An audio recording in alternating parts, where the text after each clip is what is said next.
مدل درآمدی مناسب کسب و کار چیه؟ چه جریان درآمدی میتونه برات رشد حداکثری رو در بر داشته باشه؟ تو هر شرایطی، تو هر صنعتی چه مدل درآمدی میتونه برات مناسب باشه؟ جواب همه این سوالا تو این اپیزود. با من همراه باش. سلام، من مانوئل هستم، مانوئل اوهانجانیانس.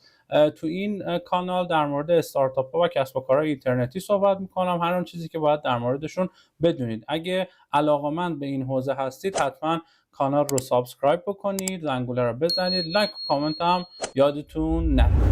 خب قبل اینکه وارد این اپیزود بشیم، اگه انواع مدل‌های درآمدی و جریان‌های درآمدی تو استارتاپ و کسب و کار اینترنتی رو نمیدونی، من قبلا در موردش یک ویدیو کامل ضبط کردم. وارد این لینک بشید، میتونید اینجا آموزش رو ببینید. بعد این ویدیو میتونید برگردید و این ویدیو رو ادامه بدید.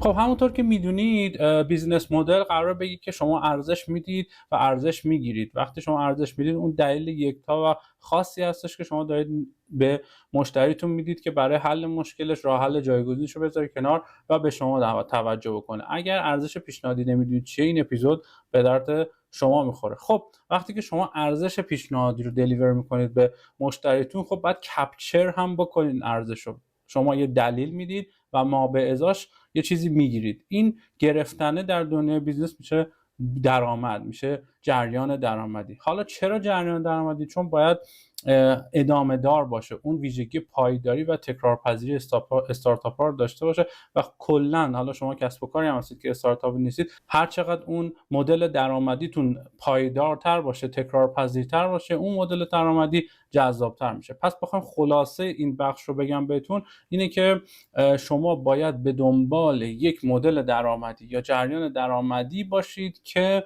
پایدار و تکرارپذیر باشه و بتونه بیزنس مدل خودتون رو فالو بکنه. خب حالا که در مورد بیزنس مدل صحبت کردیم، اولین نکته‌ای که باید در انتخاب مدل درآمدی بهش توجه بکنیم مسئله است و مشتری.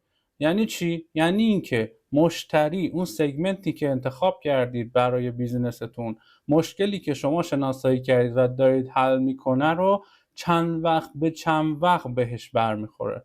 اگر این مشکل روزانه است، اگر این مشکل دفعات تکرار زیادی داره، مثل سرگرمی، مثل امثال هم مثلا اینترنت و هر چیزی که آدم ها روزانه یا حتی هفتگی باهاش دست و پنجه نرم میکنن، 2-3 روز یه بار اون مشکل رو بهش برمیخورن، مدل درآمدی اشتراک خیلی میتونه به شما کمک بکنه. پس زمانی که تکرارپذیری شما زیاد هستش، بهترین مدل درآمدی مدل حق عضویت هستش. همونطور که میدونیم فیلیمو داره از حق اشتراک استفاده میکنه. چرا؟ چون 2-3 روز یه بار آدما نیاز به اینترتینمنت دارن. اگر خب خوره سریال یا چیزی رو دارن دنبال میکنن، پس این سابسکرایبشن خیلی مهم میشه. ولی اینکه در نظر بگیرید مثلا یه جایی مثل نتفلیکس و فیلیمو، تکرار این که نیاز پیدا بکنن به فیلیمو یا حالا نتفلیکس رو باید زیاد بکنن. اینجاست که این مدل درآمدی میتونه فالو بشه توسط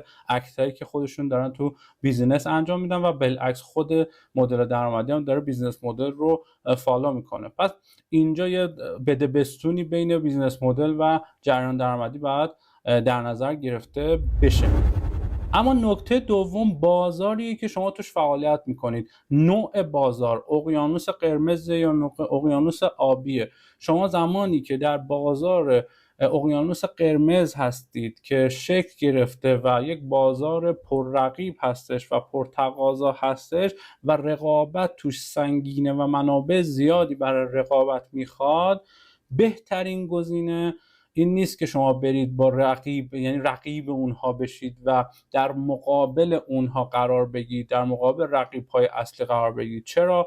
چون همونجوری که گفتیم منابع بسیار زیادی رو میطلبه، سرمایه‌گذاری بسیار زیادی رو میطلبه. اگر نمیدونید کلا اقیانوس قرمز چیه، اصلا استراتژی ورود به اقیانوس قرمز چیه، حتما این اپیزود رو ببینید. گفتگوی من با امین سلامی عزیز که خیلی میتونه به درتون بخوره. رقابت تپسی فود و اسنپ اونجا خیلی تحلیلی بررسی کردیم.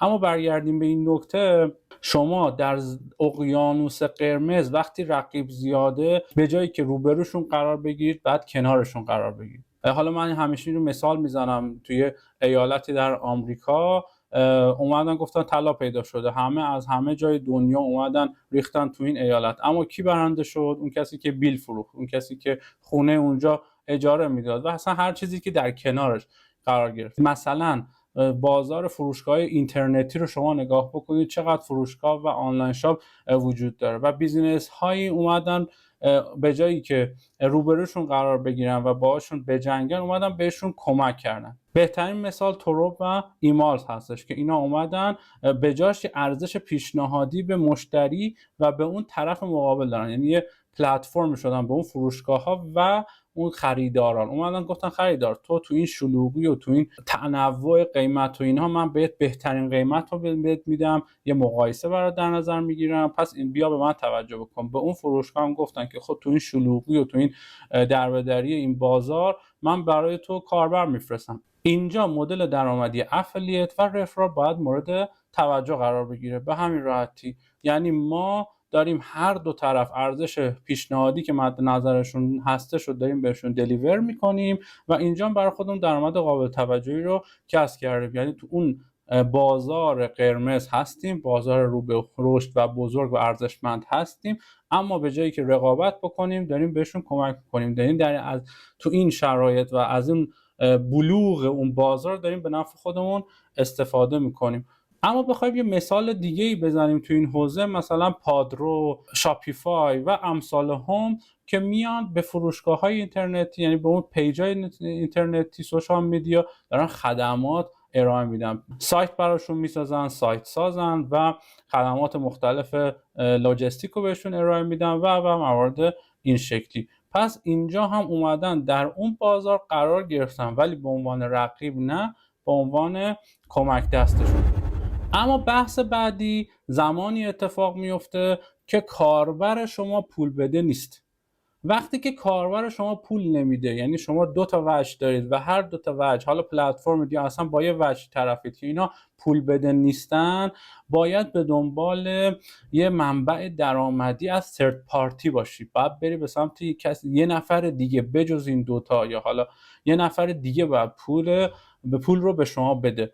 اینجا جریان درآمدی و مدل درآمدی که باید مد نظر به قرار بگیره یا تبلیغات هستش یا همین رفرال و افیلیت. اتفاقی که میفته رشد اینجور بیزینس ها خیلی خیلی سخته، یعنی شما باید خیلی زمان براش بذارید، سرمایه و وقت زیادی رو براش بذارید، اما اگر بگیره و رشد بکنه بسیار جذاب خواهد بود. اما یک راه میانبر هم داره، یعنی که شما تمام سعیتون رو بکنید که یوزر بیستون رو زیاد بکنید. اینجا بازی اصلی روی یوزر بیس، کاربرهای زیاد داشتن. خب یوزر بیس زیاد رو شما ایجاد میکنید تحت هر شرایط و قیمتی که شده. ابتدا از مکانیزم رفرال و افیلیت استفاده میکنید تا بتونید پول اولیه در بیارید یا به قول معروف مانیتایز بکنید سیستم رو. از یه جای دیگه روی میارید به سمت تبلیغات. دیگه اونجا میتونه یک بیزینس جذابی برای شما شکل بگیره. آپارات، ورزش 3، حتی خود ای سمینار، اینجا بیزینس هایی هستن که روی تبلیغات خوب سوار شدن. مثلا در خود کیس ای سمینار ما سعی کردیم یه یوزر بیس 1.5 میلیون 2 میلیونی ایجاد بکنیم و رو همین داریم تبلیغات میکنیم و درآمد اصلی ما، یعنی 70-80% درآمد ما تبلیغات شد. یعنی ما اگه بخوایم مثلا 3 سال پیش در مورد این صحبت میکنیم، خب خیلی دور از ذهن بود، ولی از جای به بعد چون یوزر بیس ما زیاد شده، تخصصی تر شدیم، دیگه جریان درآمدی تبلیغات میتونه برای ما بسیار جذاب باشه. یه مدل درآمدی دیگه زمانی که ریسک پذیری اون مشتری شما، حالا اون سگمنت شما بسیار پایینه، نمیدونه واقعا چقدر میخواد مصرف بکنه و بر اساس اون مصرفش میخواد هزینه بکنه. در این مواقع یه جریان درآمدی که برای شما میتونه جذاب باشه پی از یو گو هستش که خب بیشتر هاستینگ ها مثلا تو ایران هم ابراروان و امثال هم دارن از این سیستم استفاده میکنن که شما به اندازه‌ای که استفاده میکنید، به اندازه‌ای که دارید مصرف میکنید همون رو پرداخت میکنید. این یه جورایی پرداخت پست پید میشه، یعنی بعد اجرا میشه و هم ریسک و اعتماد اون آدم رو بهتر میکنه و کمک میکنه که اون بریره ذهنی، اون مانع اولیه ذهنیش برداشته شه و سریعتر به شما توجه بکنه. تو همین جا هم مثال دیگه هم میتونید بذارید که حالا یک نوع روش پرداخت هست، شد مدل درآمدی نیست ولی یه روش پرداخت، این که شما مثلا پست پید بدید، آقا بعد بر اساس عملکرد من به شما پول میدم، CPL CPA، نمیدونم کاست پر لید، کاست پر اکویزیشن، کاست پر سشن و هر چیزی این شکلی بر اساس عملکرد شما پول میگیرید. این هم یک مدل دیگه هستش که اون ریسک پذیری، وقتی مشتری ریسک داره و اون مانع اولیه براش وجود داره، این مدل درآمدی بسیار میتونه مد نظر قرار بگیره. و یه داستان مهمترش بحث پرداخت قسطی هست. الا ماشاءالله الان پرداخت قسطی ها زیاد شده، دیجی پی یا اسنپ پی، اینا میتونه بهتون کمک بکنه که اون بریر اولیه، اون مانع اولیه مشتری، اینجور مشتری ها رو بردارید.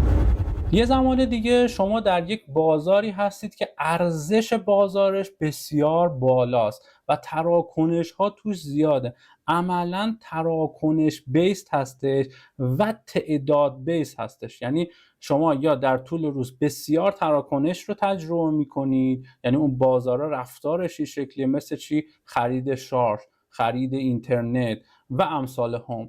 اینها چون تکرار پذیری در طول روز حتی چندین بار هم میتونه تکرار بشه، تکرار پذیری زیاده، حجمش زیاده، درست ارزش هر تراکنش پایینه ولی چون حجم بالایی داره، تعداد بالایی داره، در این مواقع بهترین جریان درآمدی کامیشن هستش یا کمیسیون.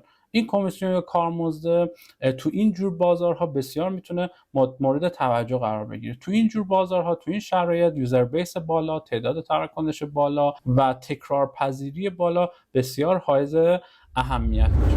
خب تا اینجا من یه سری نکات رو اشاره کردم. حتما باید در نظر بگیرید که مهمترین کاری که شما باید بکنید این هستش که در بیزنس مدل نوآوری ایجاد بکنید و یکی از مهمترین جاهایی که شما میتونید نوآوری تو بیزنس مدل داشته باشید همین جریان درآمدی هستش. پس این جریان درآمدی رو به سادگی از کنارش رد نشید، به رول مدلتون یا به رقیبتون نگاه نکنید و شاید شما بتونید یک مدل درآمدی مخصوص به خودتون رو ایجاد بکنید و همون بتونه مزیت رقابتی برای شما ایجاد بکنه. مثلا شما تاکسی اینترنتی دارید میبینید آدم‌ها به صورت موردی و سفارش بس، یعنی آن دیمند دارن خرید میکنن، شما میتونید مثلا جریان درآمدی اشتراک رو اضافه کنید، جریان درآمدی سابسکریپشن که خیلی میتونه هم تکرار پذیری زیادی رو به شما بده، هم میتونه یک نقطه تمایزی باشه که اون آدم، اون مسافره بتونه مدیریت هزینه بکنه و هزینه کمتری هم اتفاقا تجربه بکنه. خب مرسی که تا الان و تو این ویدیو با من همراه بودید. خیلی خلاصه سعی کردم نکات انتخاب یک مدل درآمدی مناسب با توجه به شرایط و بازار رو، اون داینامیک رقابتی که وجود داره بهتون پیشنهاد بدم. امیدوارم به درتون خورده باشه. قاعدتا کلی میشه بیشتر بحث کرد، من سعی کردم خیلی خلاصه بهتون چند تا مورد رو بگم. اگر سوالی داشتید، بحثی دارید یا ابهامی برای صحبت بود، حتما برای من کامنت کنید، مطمئن باشید بهتون جواب میدم. تا الان هم که اینجا اومدید یعنی شما دوست خوبه من هستی، حتما سابسکرایبم بکن، کامنت هم حتما بذار، لایک و زنگوله‌ام یادت نره. کلا لایک و کامنت خیلی به من انرژی میده، این کمک میکنه بیشتر ادامه بدم. خب بیشتر از این دیگه وقت گرانبهای شما رو نمیگیرم. مرسی که با من تا اینجا بودید، دمتون گرم. فعلا.